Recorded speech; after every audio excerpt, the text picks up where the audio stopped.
Whenever someone coughs now, your first instinct could be to panic and assume it's the coronavirus.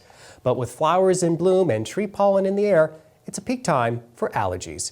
Here's what you need to know to determine if you need to speak with your doctor or just pick up an antihistamine.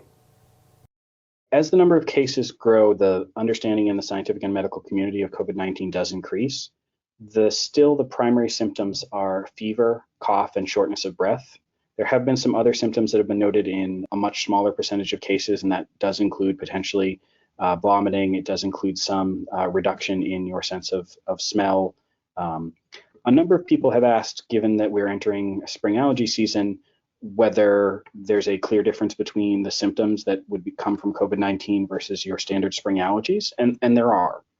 The most obvious example is if you've previously had allergies in the spring and you're starting to have a cough or itchy eyes, itchy nose, sneezing, chances are that's related to your allergies. The biggest difference is really the sneezing and the itchy eyes, the itchy nose. That's not something that has historically been reported with COVID-19, and so that's a good indication that you probably are affected by seasonal allergies.